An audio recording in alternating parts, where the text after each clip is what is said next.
Okay, so welcome to this first video in our online portion of the course. The format of these will hopefully be kind of pretty similar to what we did in class, of course. As you can see, our trusty whiteboard is in front of us all right now, and you're hopefully hearing me all right. If you need to do volume up or volume down, or sometimes listening with headphones, your earbuds or something like that is actually easier because you have maybe better volume control and whatnot. These are YouTube videos, so you can turn the captioning on as well if that's helpful. Sometimes some people like to do that. Yeah, hopefully we'll make the best of this and cover most of the rest of the material for the course. So away we go. So we sort of had finished at a good time in that we had done a pretty good job of finishing up with our exploration, I guess, and solution to our main problem here in Systems of ODEs. I'm just going to give the very, very quick recap because you know me, I can't not spend 10 minutes recapping what happened last time.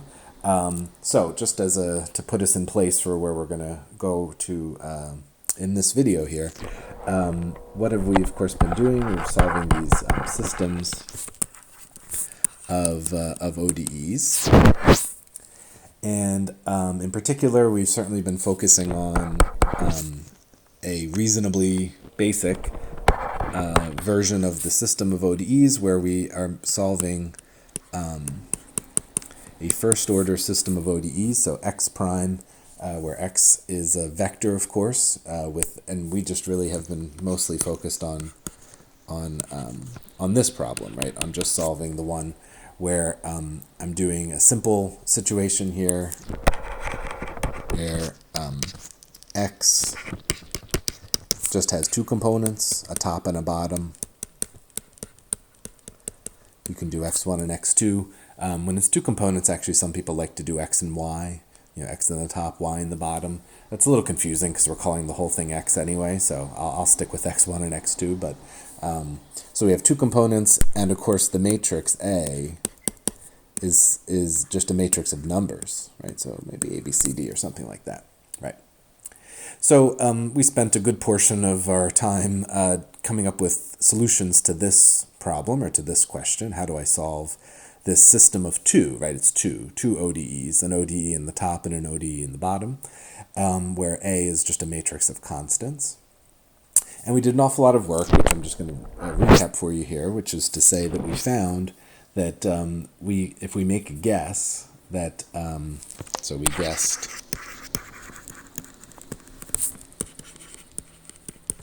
that we might get as a solution, we might guess that if we take a vector and then we sort of bring back our old friend e to the some number times t, that might be a reasonable guess for a solution to this ODE. So we guessed that is a solution. And as it turns out, it is. But of course this was provided that lambda is an eigenvalue of A,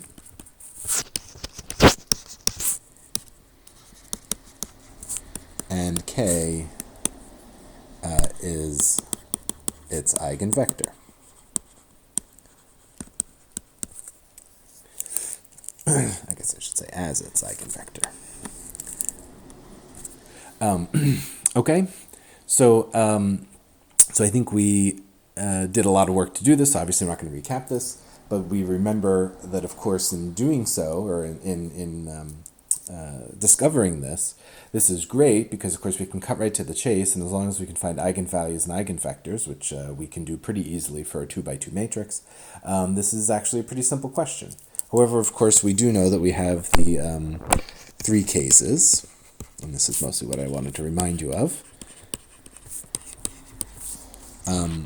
for what might happen when we solve for eigenvalues. And of course, these are the same three cases that we had for solving roots of a polynomial. We may get the case where we have two real different eigenvalues. So lambda 1 and lambda 2, and they're not the same number. And so, of course, if we if we have two real eigenvalues, then we're also going to get two real eigenvectors. Maybe we'll call them k1 and k2.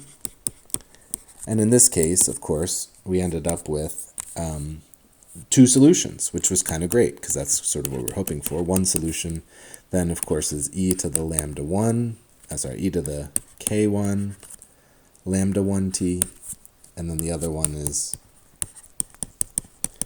k2, e to the lambda 2t. Okay, and then we were basically done, right? Those were our two solutions. Now, of course, life isn't always so great, and sometimes we end up with a repeated root, so we give one repeated eigenvalue. So in other words, you just get lambda with just one eigenvector. And I think this is what we actually did last time. We discovered that we could get a solution. This is one solution, right? We already have one, because our guess works, right? So whatever eigenvalue and eigenvector I get, I can still use them. That's one solution. But we had to dig deep and come up with a second solution, and second independent solution. And I'm obviously not going to repeat the derivation, but what we did last time is we said, oh, you know what? Kind of following on what we did in ODE's class, that was a good guess for a second solution, but that one didn't quite work, right? So we do an integrating factor and we got a t there, but that actually didn't work at all. In fact, that super didn't work. But when we took that and then threw in one other piece, this u, right, where u is what we called a generalized eigenvector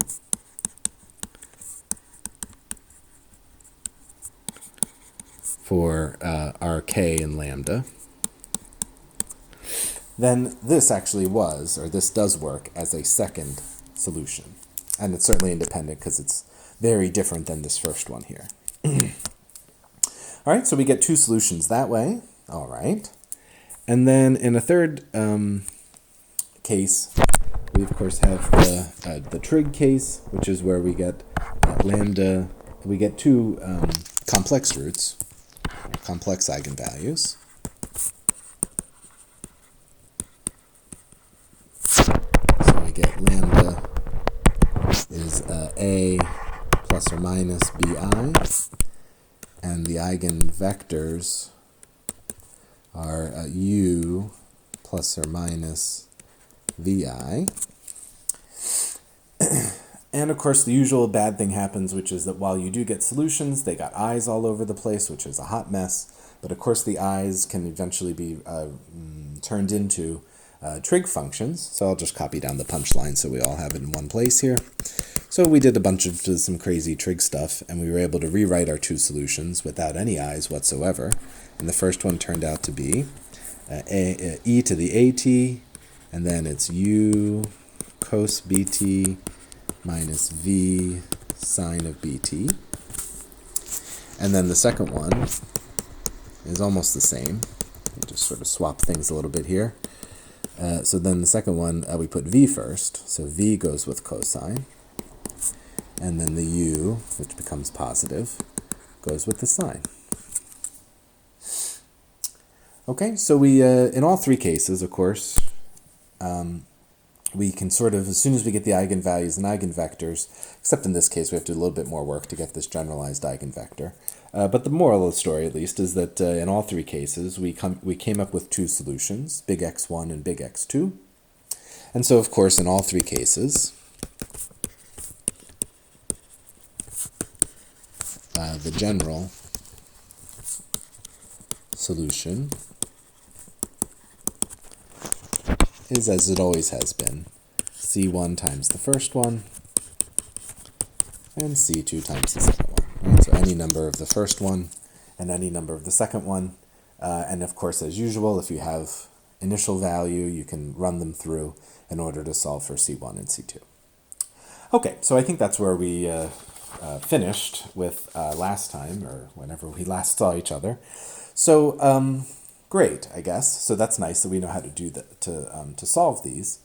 But maybe if you're a curious person like me, you might say, well, oh, that's nice, and we're going to get these solutions. But of course, I don't know. When I look at these things, I kind of think these seem almost a little like abstract, or maybe it's hard for me to get a handle on what are these solutions, right? What do these look like? So I wanted to spend this video really talking about how we might imagine graphing these ODEs, right, and the solutions to these systems of ODEs. And I did talk about this a little bit in class, but I'm going to give it the full treatment here.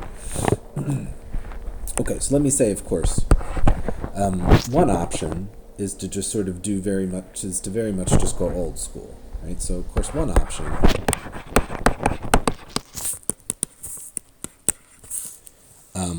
is to grab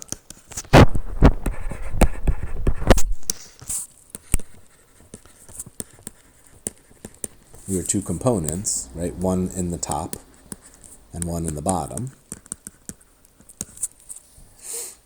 and simply graph these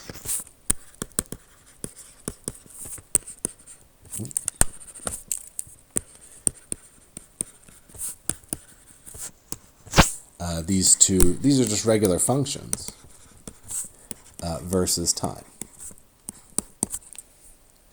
Okay, so of course at the end of the day, when we write down this big complicated answer that we get, it's a vector, right? So of course at the end of the day, I mean, I don't know, not make it that big, but it's a vector with something in the top and something in the bottom, right? At the end of the day, when you simplify and sort of put everybody together, you really just have two functions, right? You got to sort of combine stuff, right? I mean, whichever format or whichever situation we're in, right? One of these three cases. I mean, I have a top component and a bottom component, right? And I got that in a bunch of places, so I sort of have to do some I don't know, the organization, right? But you can merge these guys together, and even in the trig case, which you got some e's and some sines and some cosines and all this stuff, you could just sort of jam it all together as a whole bunch of stuff in the top and a whole bunch of stuff in the bottom. And then you're simply just making regular old graphs like you've done for many, many years, right? So in this case, I say, oh, okay, so I think about t as time. That's the variable, of course. And then I make a graph of f of t, which I'm just going to make something up. So that's f of t. And then I make a graph of g of t, whatever that might be. Let me try to do it sort of similar, maybe. I don't know.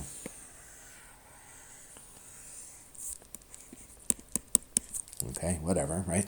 And that's it, right? Or I could sort of put my pencil down and say, well, I made you a graph. Now, I might say that this is probably not a bad idea if you were really only interested in one of them. So, of course, the idea of a system of ODEs is, of course, that you're modeling two quantities that are related to each other. But it's possible that one of the quantities, one of the two, is just sort of, it's not that you don't care about it, it's just that that's not the main object of your problem. In other words, maybe f of t, whatever you ended up in the top component, maybe that was the thing you were really trying to model, and that you certainly used the bottom component in order to help build your model.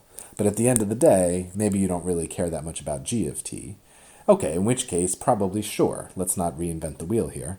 If I was really excited to figure out what f of t was, well, good news is at the end of the problem, you know what f of t, you know what's in the top component, so just do a graph of that. Okay, and even if I am trying to say there's a relationship between the top and the bottom component, I can sort of see that on a graph. But to be honest, I'm a little bit skeptical, I guess is maybe the right word, in the sense that a graph like this over here on the right shows the relationship between f and t, and the relationship between g and t, because they're both graphs over time. But it doesn't really show the relationship too well, or maybe not in the best way possible, of the relationship between the top and the bottom. So I think, while this is okay, right, so this shows how f and g, our top and bottom components, are related to time. But it doesn't, in my opinion anyway, it doesn't do a great job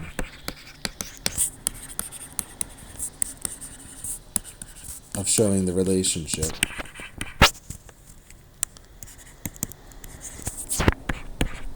between F and G. So a lot of the times when we're doing these systems of ODEs, think back to our first example way back when, mice and owls. I don't know how much we were all that concerned about time in that case. We were more interested in saying, oh, how does the number of mice and the number of owls, how do they interact, right? What's, if one goes up, what happens to the other and stuff like that. Sure, you could probably see that on this graph or a graph like this on the right, but I think it's going to be way better and more useful to, instead of doing option one, I mean, I have nothing to tell you about option one. You punch it into your calculator and you hit graph. So there's nothing, there's nothing more for me to say about that. But I think actually option two is more common of what you would see when presenting results of a system of equations. And that's to construct, what did I say for one, right? So one option is to graph the two components against time. So the other option two here is to construct what's known as a phase portrait.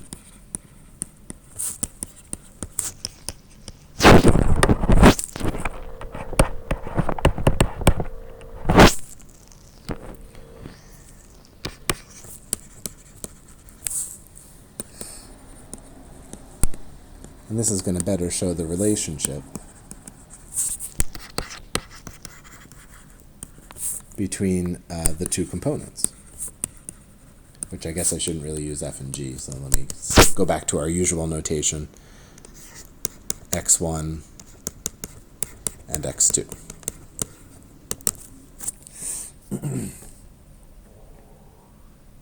All right, so phase portrait is the sort of fancy name, I guess, for this, for what we're going to construct here. So what is this thing? What is this phase portrait business that we're going to do? So first of all, what's actually depicted here? So this will be, so a phase portrait is a graph.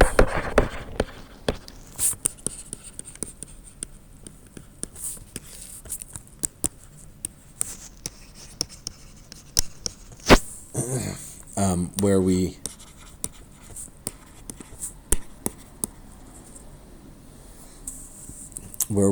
graph, or where we show x1 versus x2.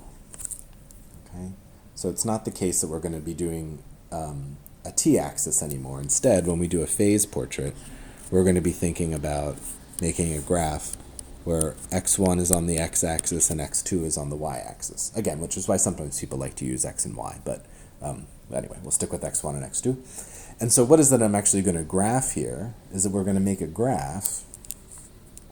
So a phase portrait, so we're going to have these be our axes. This is called the phase plane. I don't know why they feel the need to come up with new names for everything here, but this is known as the phase plane. It's just a fancy word to say that we're making a graph where I'm doing x1 versus x2. Okay. And what is it that we're actually going to graph? What are we putting on this graph? Because it's sort of, again, a little, I don't know what the right word is, but I've got these two solutions, right? I'll just look at this one for a minute.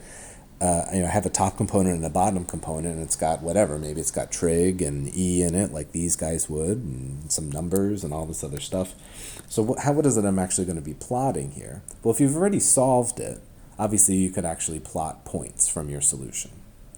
But the idea of doing a phase portrait is that we're going to, while we will have some details, and I guess we actually will solve the solution, nobody really wants to sit here and be like, okay, let me see if I can plot some points, plug some t's in and put some dot. I mean, nobody wants to do that, I don't think.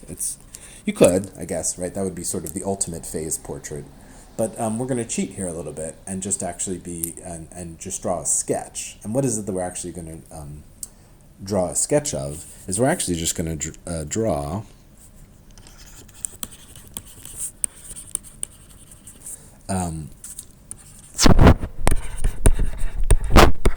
we're actually going to go old school, and we're actually going to draw what I think in ODE's class we called a slope field. In other words, arrows indicating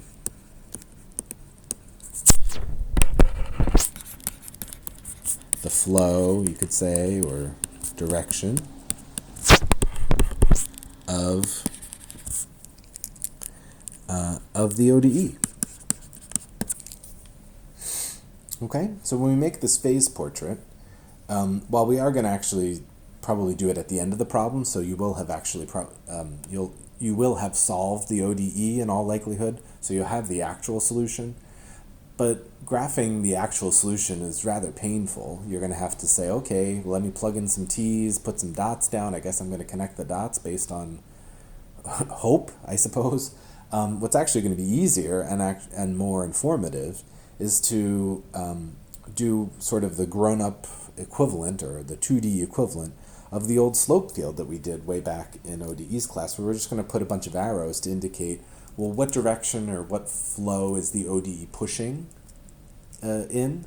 And then, of course, as we did in ODE's class, we can then use that to maybe trace out some solutions. So how are we going to do this, though, is actually a little, is kind of cute, I think. So that's our goal, right, is to do those things. So how are we going to come up with this graph? Well, there's going to be, I think I maybe broke it into about 4 pieces, or 4 things that we're going to do in order to construct one of these phase portraits. So the first thing we can do is if we look at the ODE,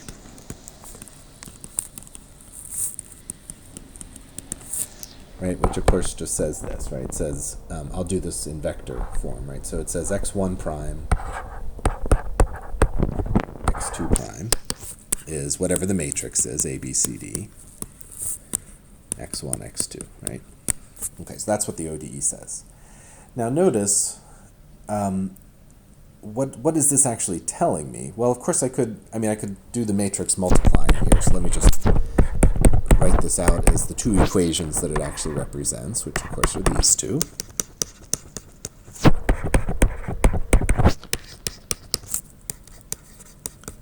Right, okay, so of course those are the 2 equations that actually are wrapped up in this system of ODEs. Well, what are these characters, right? So I mean, in ODE's class, when we did a slope field, we had something like y prime equals, whatever, t times y, or something like that. So we didn't have to do a whole lot of thinking, because we know y prime, that means slope. And so if I ended up with a y prime value of 2, I did the little arrow like that, because I said, slope of 2 means, kind of uphill, somewhat steep.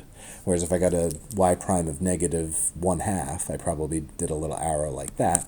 Negative, so it's downhill, but 1/2 is kind of small, so it's sort of flat. Right. So I didn't need to tell you a whole lot about how to do that. But where am I supposed to come up with arrows when I'm thinking about x1 prime and x2 prime? Well, let's think about this for a second. X1 prime and x2 prime, of course we know what the prime means. It means the derivative, or it's the rate.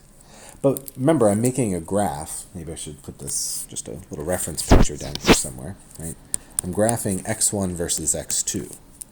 So when I think about it, x1 prime, that's the rate at which x1 changes. Well, x1's here on the x-axis, right? So x1 prime, that should be the rate at which the solution, or the ODE, right, moves left and right, or horizontally, right? That's x1. x1 is horizontal movement, whereas of course x2 is the same thing, but instead of left-right, I might say it's referring to vertical movement, so it's up-down. So if I knew, right, so hopefully that makes sense, right? Because these are my axes here. So x is on the horizontal axis, and x1's on the horizontal, and x2's on the vertical. So the derivatives of these should be the rate. These are still functions of t. So it's the rate at which the solution, or a particle that's flowing through this field, it should be x1 prime should tell you how does it move left and right, and x2 prime should tell you how it moves up and down. Aha, okay. Well, so then how do I come up with an arrow? Well, if I'm going to put an arrow down at some point and say, oh, okay, it's going that way, I just made that up, right? An arrow like that would be what? It would mean that x1, I'm moving to the right, so x1 has to be positive. The derivative, sorry, has to be positive. And I'm also moving up, so that would mean x2 would have to be, x2 prime would also have to be positive. So if you think about it, how am I going to come up with an arrow? All I really need to do is think about the various combinations of x1 prime and x2 prime being positive or negative, or 0 if you really want to. Right? So I think, if I think about it, what are these two things really telling me? Well, I think if x1 prime is positive and x2 prime is also positive,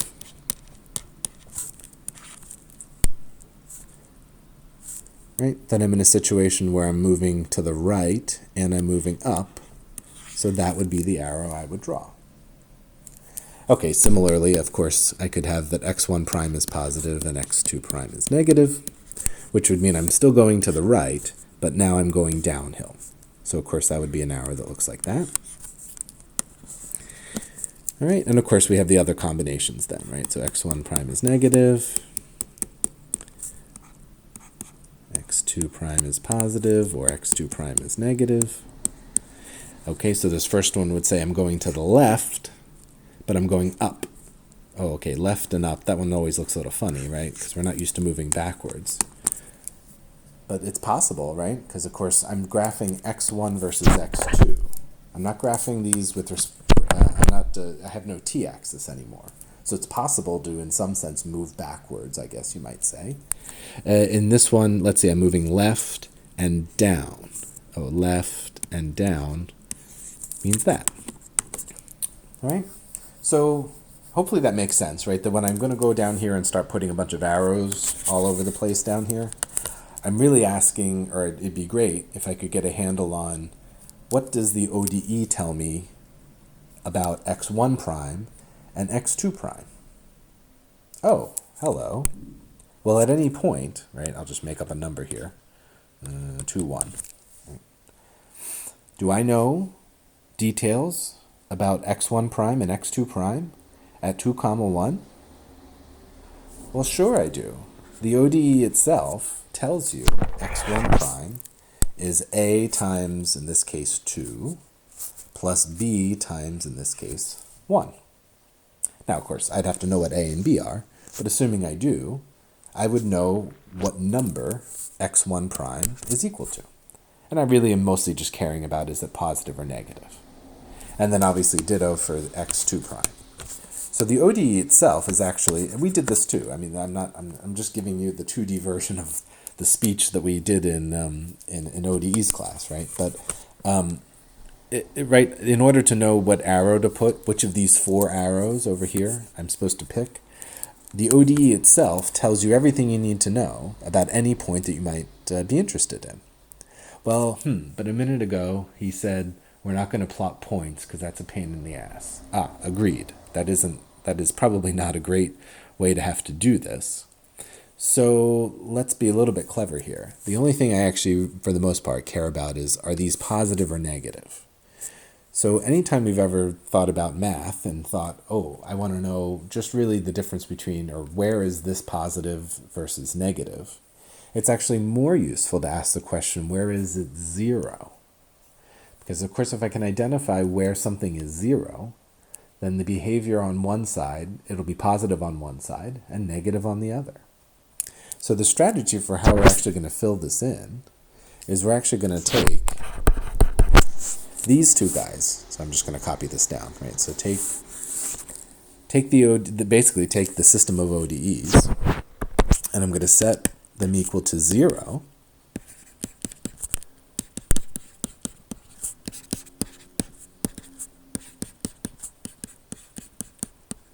I'm going to ask the question, when is this 0? When is that 0? All right? And the answer to that question is going to be the answer to when do these things change signs from either positive to negative or negative to positive.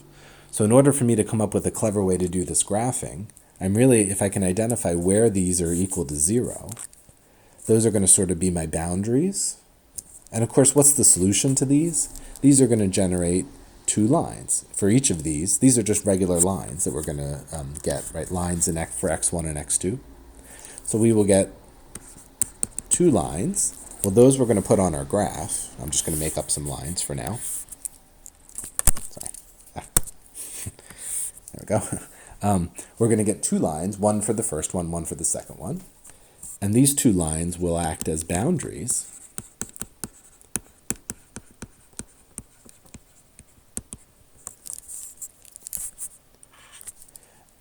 And our phase plane is really going to then just have 4 regions. I'll just do it in my little example over here. I'm going to have 1 region, 2 regions, 3, and 4. And the good news is that whatever of the 4 arrows up here I have, they will be the same arrow, or at least the same general direction, across each of these 4 regions. So in other words, by identifying where these two quantities are equal to 0, we're just trying to sort of decide when does this flip to something different. So when I graph these two lines that we're going to get, one of them is going to be a line for x1 prime, and one of them is going to be a line for x2 prime, right? So I'm going to have one line, 2 lines, right? A top and a bottom. When I graph those two, those are going to sort of be the boundary points, and then all I'm going to have to do is investigate what's happening in the 4 regions that are created. They will, and then within each region, I will just simply fill in whichever of these arrows is the appropriate one to fill in. All right, so it's going to make the process far, far, far easier to do than to be like, oh my gosh, what point is this? And okay, I mean, that's terrible. We're going to really actually get away with just doing one check. You'll see this. This is very easy and very cute. All right. So these two lines will act as boundaries, right? And then we will end up with 4 regions. I just made up that graph on the left, but you'll have something like that anyway. 4 regions, and we simply need to decide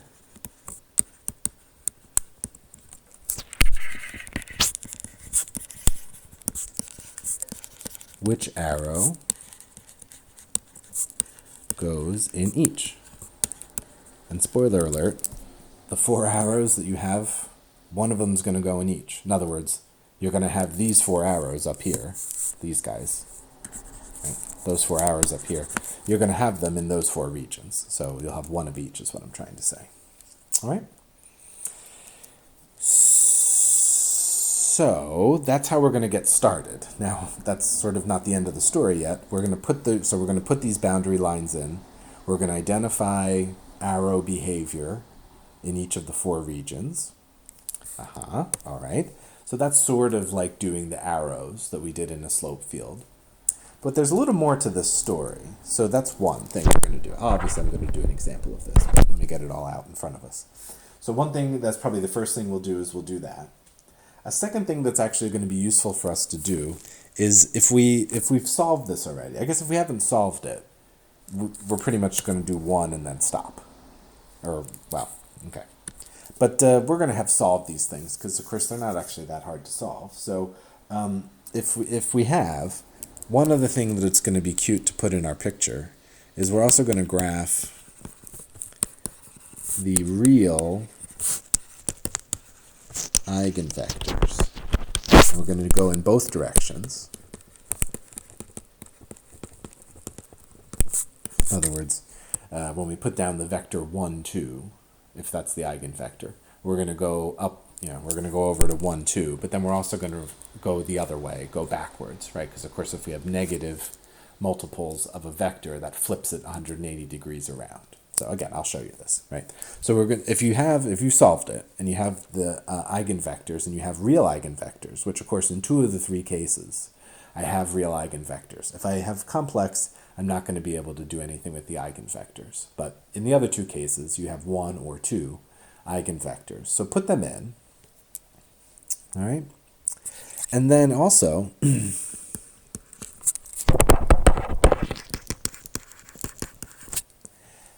and indicates, since of course the whole idea of doing this phase portrait is to indicate the flow of the solution. Well, the little arrows that we'll have done in step 1, that's certainly a good indicator of some of the flow. But actually along eigenvalues, we know that, of course, those frame the solution. So we know that when we write down our solution to the ODE, let me go back to looking at one in front of us, right? So in either of these two cases, I know that the eigenvectors form the, that's the only vector piece, right? The rest of this is just a number, this, a scalar, you could say. So the eigenvectors actually frame the, you might say, those are the roadways for which the solution flows through, and that these, the E piece is how fast does it flow, and in what, is it getting bigger or is it getting smaller? And of course, notice if the eigenvalue is positive, then of course what's happening to this? So if the eigenvalue is positive, then as time goes on, this whole thing is getting big, which of course means e to it is also getting big, which means graphically what's happening to my solution is that this would be getting big. In other words, of course, moving away from the origin. Conversely, if I have an eigenvalue that's negative, then I know e to the negative some number times t. As time goes on, that's getting smaller and getting closer to 0. So graphically, that would mean my solution is heading towards the origin. So when we put the eigenvectors on our graph, we can indicate if they flow towards the origin, and that happens if lambda is negative, or away from the origin. And that's if the lambda that it corresponds to is positive. Okay? So again, right, in our analysis of this graph or in our analysis of this system, an easy thing to add in would be to say, well, the eigenvectors themselves, since they form the essential piece of the solution, if we graph them as part of our picture of what the ODE does, we know that the solution should flow along the eigenvectors. And so the only question is, do they flow away from the origin? And that's going to happen if you have a positive eigenvector, a positive eigenvalue, because of course that E piece is going to blow up and make the vector very long. So you go away from the origin. Or if you have a negative eigenvector value, it's going to make that E piece shrink to 0, which of course is going to make the vector, the eigenvector, move towards the origin, right? Or the flow is pushing you towards the origin. Okay, so we'll throw those in too. Those are going to sort of naturally fit in the picture anyway. All right, and then of course, now we get to the part that we all like, hopefully, which is where we say, all right, I put down as much information as I have about what the flow looks like. So now I do the favorite part, which is to trace out some sample solutions. So we can then trace what are called usually trajectories,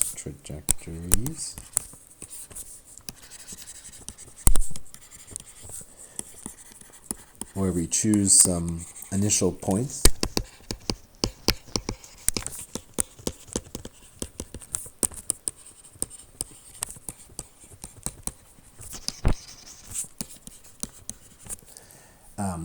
and follow the flow to trace out a solution. Of course, again, it's not 100% accurate, but it's a picture at least of what the solution might look like.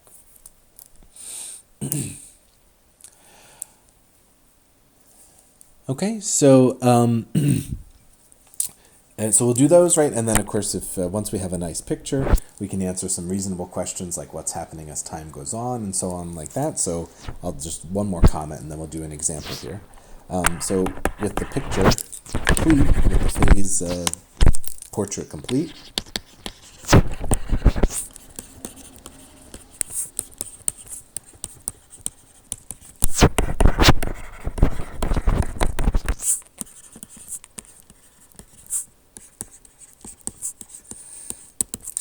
look for a couple of things. We'll classify the shape that it makes, which is sort of just a funny way of saying we'll look for, what does it look like? Does it look like a bunny rabbit? Stuff like that. So one thing we can look for is what shape, what class, or what general shape.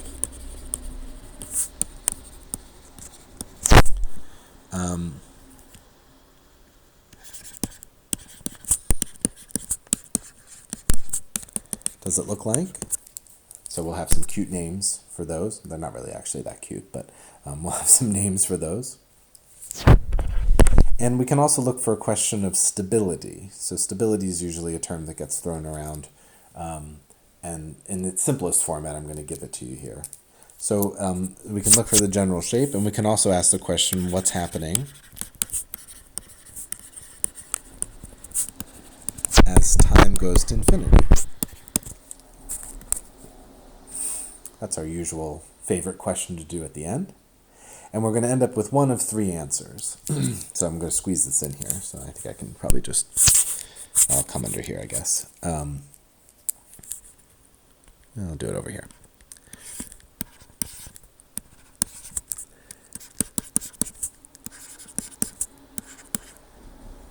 If all trajectories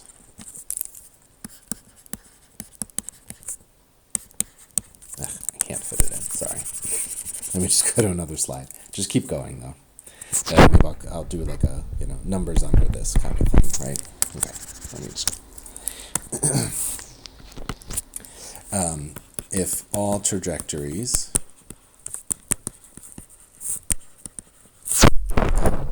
head towards the origin,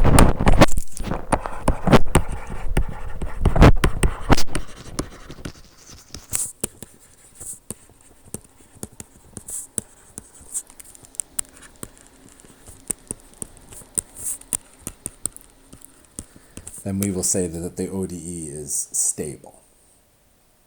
And the reason for that terminology just being that you don't blow up, right? You don't go to infinity, and in fact, most experiments or systems, eventually you're probably heading either towards infinity or zero. So if you were going to label one of those stable and the other unstable, you'd probably pick zero as what we call stable. Okay, so, and then same thing. If all trajectories head towards plus or minus infinity, then we say it's unstable.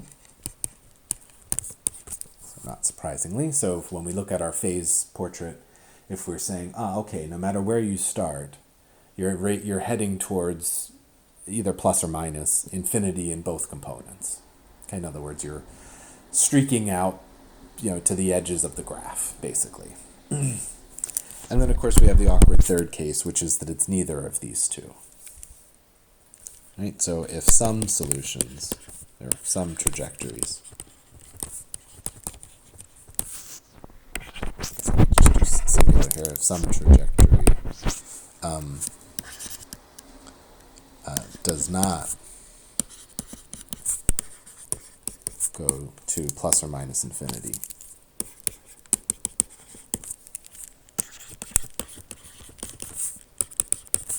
then we call it semi-stable. Okay, in other words, 3 is, if it's neither 1 nor 2, then it's 3.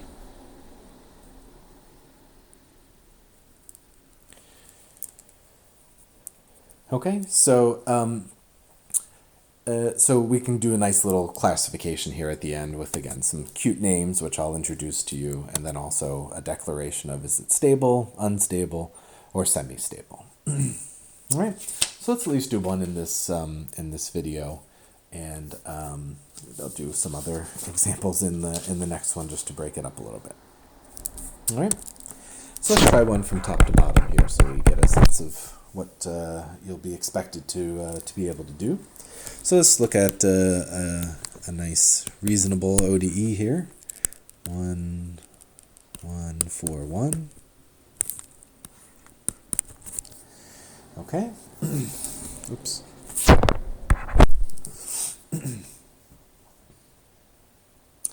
Okay, so I'm going to do a couple things. One, I'm going to solve, I'm going to do a quick solve first, just so we have eigenvalues and eigenvectors to think about. So of course, to solve this, we would do our usual eigenvalue, eigenvector thing. Okay, this one's not too bad. Lambda minus 1, lambda minus 1, and minus 4. I set that equal to 0. And so what do I get? Lambda squared and 2 lambdas and plus 1 and minus 4 is minus 3. Okay, so we end up with lambda minus 3 and lambda plus 1. So of course we end up with lambda equals 3 and negative 1.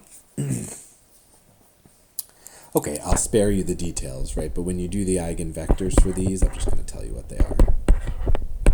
The eigenvector for 3 turns out to be 1, 2. And the eigenvector for negative 1 turns out to be 1, negative 2. Okay, so we solved this and we could write down the grand solution and all of that good stuff. But let's turn to our new toy for today, which is to do these phase portraits. So how am I going to do that? So first, I guess I'll make myself a nice, decent-sized graph here. And just keep reminding yourself, right, we're graphing x1 versus x2. Right, so we're not graphing with t. Now, of course, we are graphing in the sense that we're describing what's happening as time flows through this ODE. But we don't have a t-axis, right? We're just doing x1 versus x2. Okay, so I think the advice that I gave you is to first try to decide, all right, so I'm going to try to do little arrows, in the 4 directions that we might have. But in order to see that, I'm going to take the ODE itself, and let me just split this up for in its expanded format. So of course, x1 prime and x2 prime, that's really what I have on the left there. And that's equal to, in this case, since I have 1, 1, 4, 1, that's equal to x1, oops, sorry, let me do 2 equal signs here. X1 plus x2, and that's 4x1 plus x2. Okay, so those are really the 2 ODEs that are wrapped up into this matrix over here. Aha, okay, so I think in order to get a handle on graphing these arrows, it's helpful to ask the question, when are these 2 equal to 0? Because again, these are going to form, the idea is that, of course, x1 prime, this is going to tell us about left and right movements, and x2 prime is going to tell us about up and down movement. So if I ask where they're 0, naturally what's going to follow from that is the ability to identify when each of them is positive and when each of them is negative, which is all the information I need. So I don't really have much to say here, right? When is this 0? Well, I'm just going to rewrite this sort of more in the form of the equation of a line. It would be equal to 0 when x2 is equal to what? Negative x1? And this one would be equal to 0 when x2 is equal to negative 4 x1. Now, the reason why I'm writing these as x2 equals is to remind you or to make you think about how that's kind of on, or it isn't kind of, it is. It's x2 is playing the role of the y-axis. And of course, x1 is playing the role of the x-axis. So when I get to these two, these are just lines. These two guys right here, these are just equations of lines. So you can plot them, right? If it's helpful, you could really just be imagining that's y equals negative x, and that's y equals negative 4x, if that helps you to have a familiar reference point. So I'm going to graph those 2 lines. Well, that's pretty easy. Y equals negative x. Now, I'm not going to actually put this down firm. I'm actually just going to sort of do, I mean, you can do it. If you want to be firm, you can. But I'm going to try to just sort of do it as a dotted line. And I'm going to remind myself that's y equals negative x. That was the line for x1 prime. Because it was in the top, right? It's the top component up here. So I've got all my arrows all over the place, right? Right? So that one turned into that. And x2 prime turns out to be 0 when that's true. Now y equals negative 4x. Oh my gosh, I officially fail all math ever because that's not negative x. I'm so sorry. Negative x, of course, goes this way. I did y equals positive x. Sorry about that. So let me just put this back in. Okay, so sorry about that. That's the first one. Y equals negative x. Aha, okay, and now y equals negative 4x. That's also a negative slope, but it's steeper. So I maybe do it this way.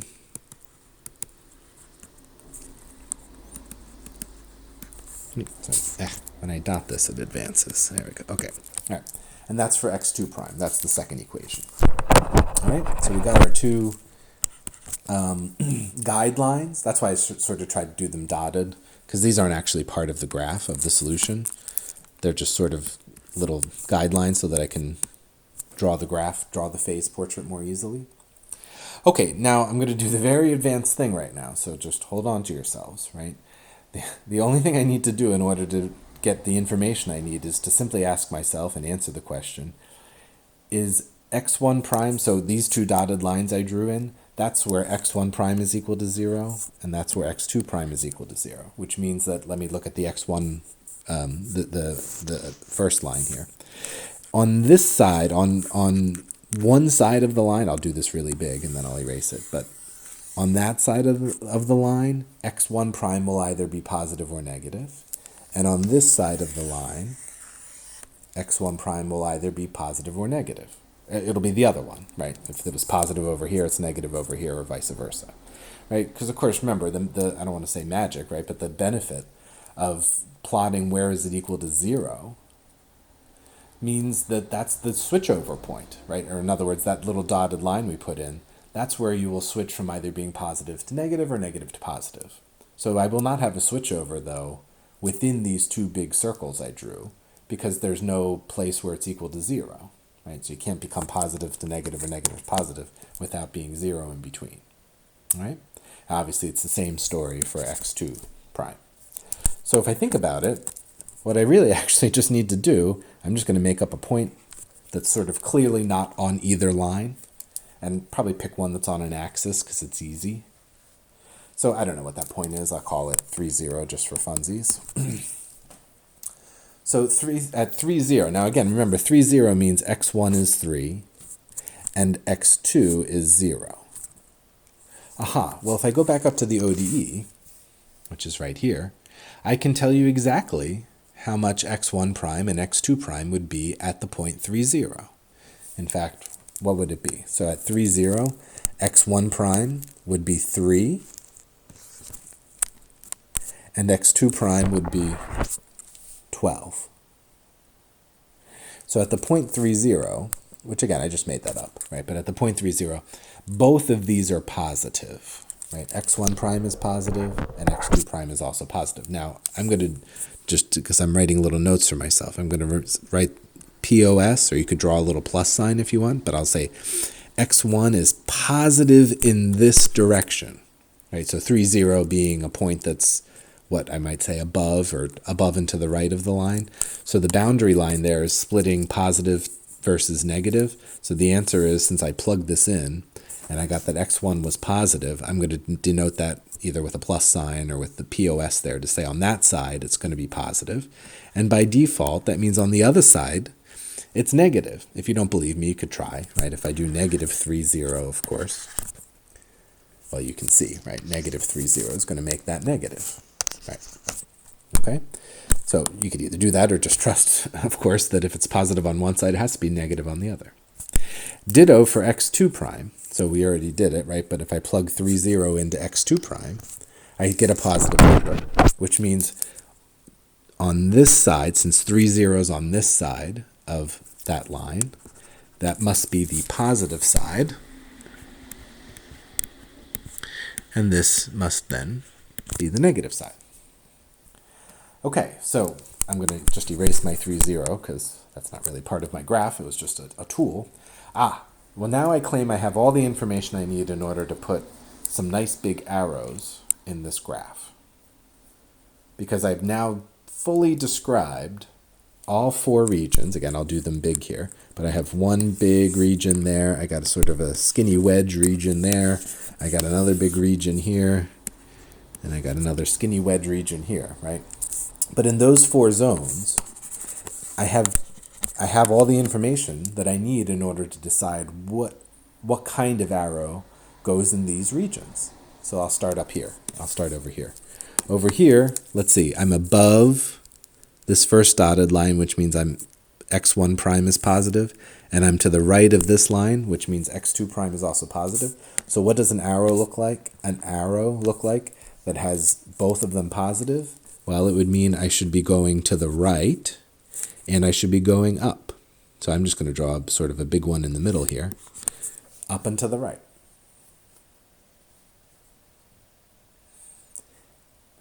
Okay?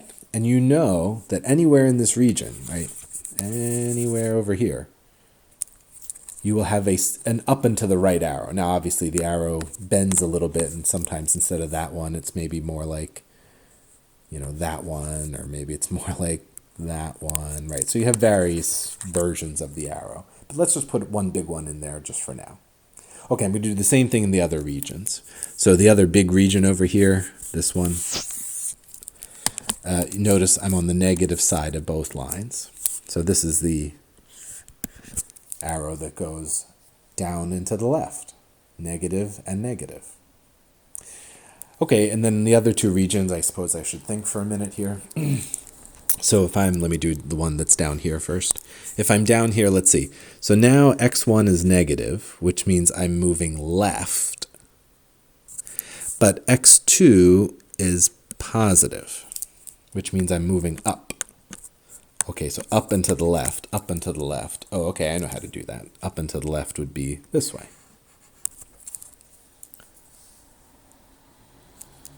Okay, and then you can investigate this fourth one, or you could just take my word for it, that it's the one arrow that it's the one type of arrow you didn't use yet. Okay, so in terms of flow, maybe I haven't quite filled in all the pieces just yet, but these are the four basic directions and the four regions where these directions happen. Now, if you want to, you can sort of smooth this out a little bit, and here's where you're probably going to have to just be a little bit, I don't want to say creative, but you have to sort of ask yourself. So let me just go somewhere. I'll go here, right? So if down in this region, I'm heading that way, and now what's going to happen as I move sort of up this way? Well, the arrows are going to change sort of continuously and gradually. So if I'm really trying to sort of get some other arrows in place, I might say, well, all right, as I move... oh, I'm sorry. I didn't do the eigenvectors first. I'm sorry. Let me do that first. So I put those arrows in. Let me throw one more thing, and I'm just going to do this in a different color so I can differentiate a little bit. So the eigenvectors, which are here and here, let me put those in. So 1, 2, let's see. So 1, 2 is maybe about here. So I'll put an eigenvector in here. And now when I said make it go in both directions, right? So because of course if you have a negative scalar multiplier, you're going to end up flipping it, right? Rotating it 180 degrees. So that's 1, 2. And now the eigenvalue is 3, which means, of course, remember, we have e to the... Right, the solution is k e to the lambda t. So the fact that lambda is 3 means that along this eigenvector, this number is, of course, getting bigger as time goes on. So I'm moving away from, so just draw yourself a little bit of some arrows along the eigenvector to indicate that you're going away from the origin. And then similarly, if I do the other eigenvector, I have 1, negative 2, so 1, negative 2 is, I don't know, maybe about there. So 1, negative 2, if I draw the vector, I guess I sort of am more or less on that line.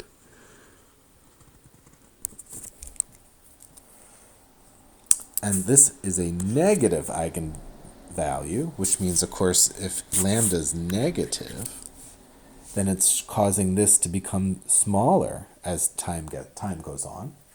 And so I'm going to be drawn towards the origin. So I'm just going to put little arrows. This is sort of overkill because I already had some arrows there, but draw some arrows indicating that you're flowing towards the origin.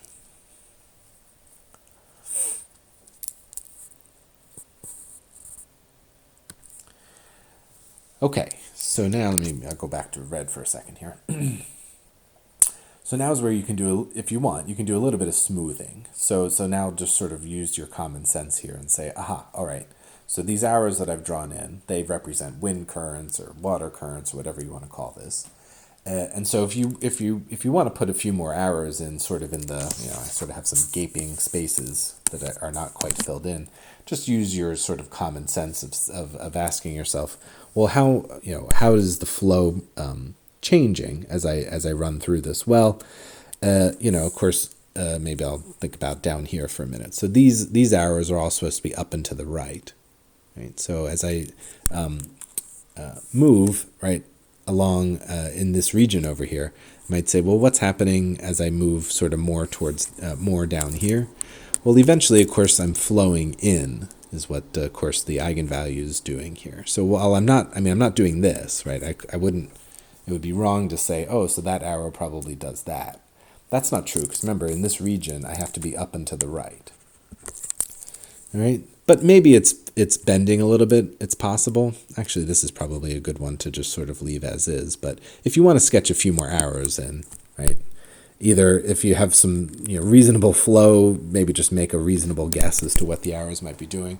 Or honestly, even if you just copy the same arrows over and over again just to sort of fill in the gaps where it looks a little sparse, you could certainly do that. Maybe I'll put an extra one over here just to remind myself that you're still in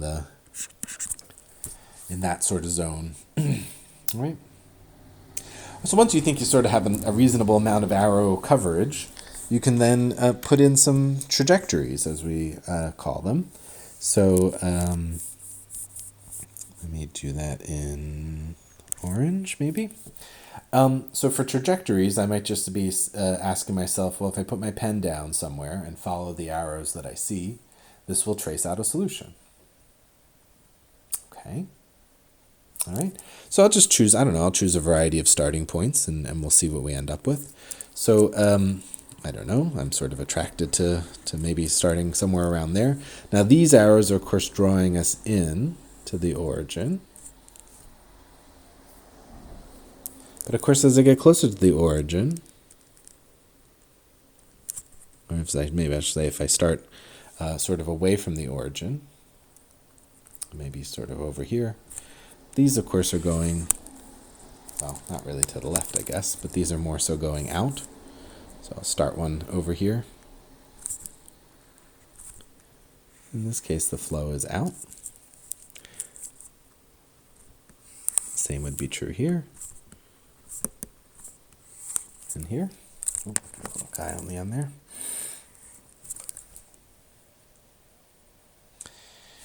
You can put little arrows on these if you want.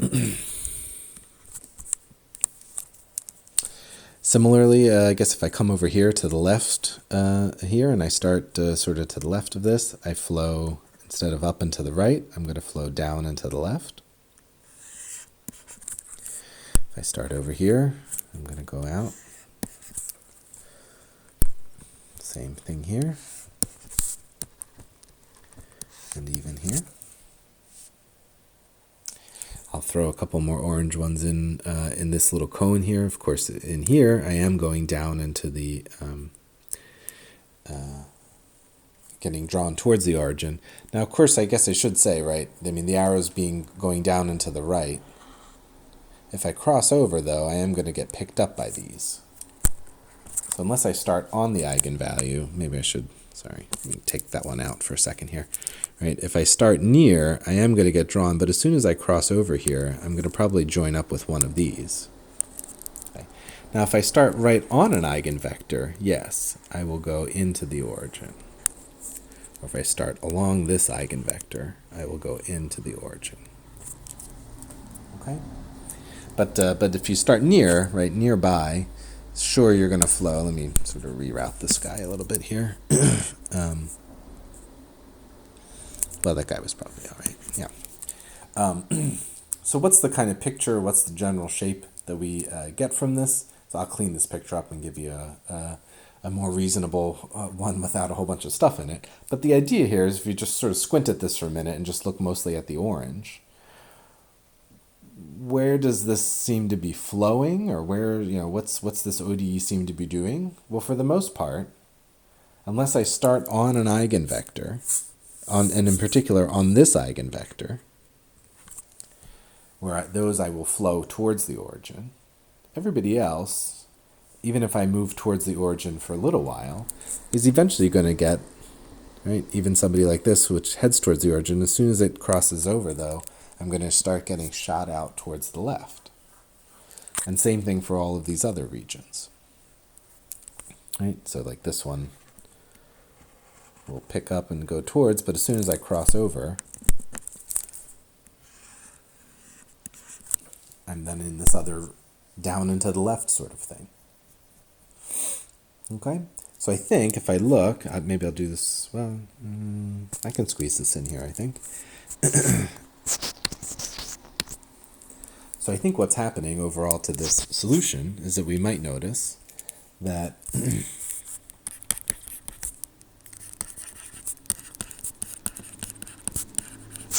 so if the solution starts on the vector 1, -2, it heads to the origin in the long run. But if it starts anywhere else, it's going to get picked up by these big red arrows, right, that are drawing you away from the origin. Now, of course, those are really mostly generated by this eigenvector. So I don't want to mess up my picture, right? But this other eigenvector has, of course, a positive eigenvalue, which is very strongly pushing you towards infinity, or negative infinity, if you're on that side of it. So the reason why this is what it is, I guess, right, is because you have two strong forces. This guy's pulling you into the origin, but the other's pushing you out. Now, of course, it doesn't, the fact that 3 is bigger than negative, or 3 is a bigger number than 1 doesn't really actually have any bearing on this, right? But I think if we wanted to sort of analyze this, right, unless we start here, unless we start on that eigenvector, which heads towards the origin, you're going to eventually go to infinity. So if the solution starts there, starts on 1, -2, you do head towards the origin. But otherwise,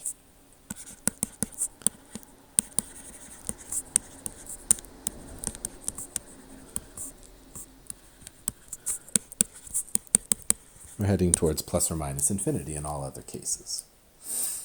Okay, so this is what, if we were going to classify this is what we would call semi-stable.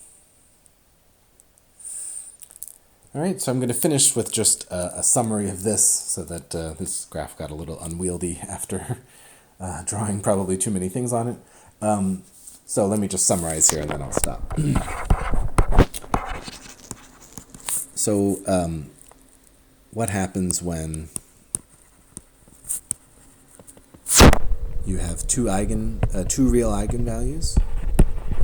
Because that's what that was an example of one that we just did, right? So what happens when you have λ1 not equal to λ2, and these are real? Well, you're going to get some graph like the one we just drew. So let's cut to the chase here. We're going to end up in one of 3 general types of graphs. All right, so the one we just did is where we had one positive and one negative eigenvalue. So I don't really know which one is which. It doesn't really matter. So if you have one positive eigenvalue and one negative eigenvalue, then you're going to get some sort of cross, right? They may be on the same, it doesn't have to necessarily be, like that. Like you sometimes when you do these, you'll get the cross kind of looks like that, right? Okay, but whatever your cross happens to look like, I'll draw them all sort of the same. But whatever your cross happens to look like, on the eigenvalue that's negative, you're going to flow in. And on the eigenvalue that's positive, you're going to flow out.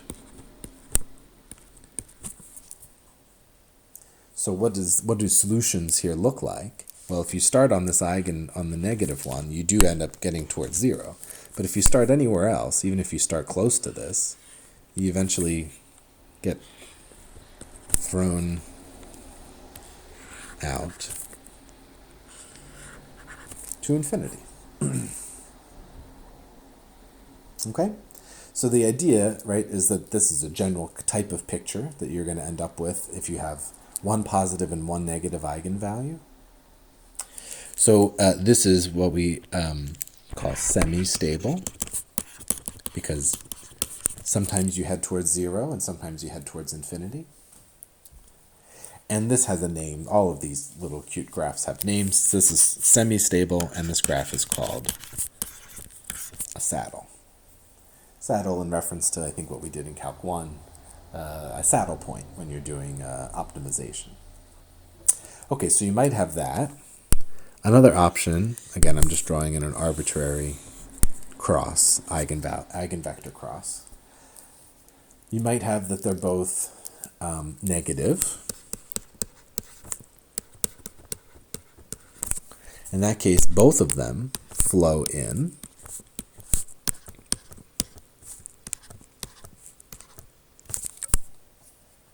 And in this case, what do solutions look like? Oh, well, in this case, all the solutions are pulling you towards the origin.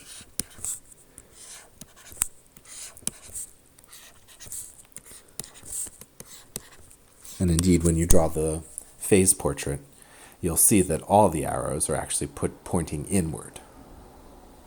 So this is stable because all the solutions go to the origin. And this is called a sink, as the name suggests, because everything sinks towards the middle. All right, and then our last picture is that you have that they're both positive. So again, draw a random selection of eigenvectors here, and if they're both positive, that means the flow is out in both directions. So now when I try to look at solutions, these all just head out. So no matter where you are or where you start, these are all moving you away. So in this case, this is unstable because you have no solutions that head towards anything other than plus or minus infinity. And this is known as a source, which hopefully, again, kind of makes sense because the idea is that everything flows out from the source, in this case, the origin. All right, so when you have two real solutions, you're going to essentially have a picture that looks like one of these three, more or less, right? Again, the cross might not be a perfect cross like these are, but basically, you're in one of these three cases. All right. So, what's left to do, which I will stop the video, is how about our other situations? Of course, we might have a repeated root, or we might have complex roots. So we'll have some cute pictures for those as well. But this video is already long enough, so I will save that for the next one. All right, so of course, as usual, if you have any questions, please let me know. And hopefully this video was all right. If you have issues with the video, also let me know so that I can make any sort of adjustment before doing the next one. So, okay, and I will be in touch. There will be some homework problems for these posted on Canvas. I think you actually, there's not a whole lot of the graphing stuff in WebAssign, but I think you guys didn't yet do problems where you have complex or repeated eigenvalues. So so look for those in WebAssign, and you can certainly get started on those.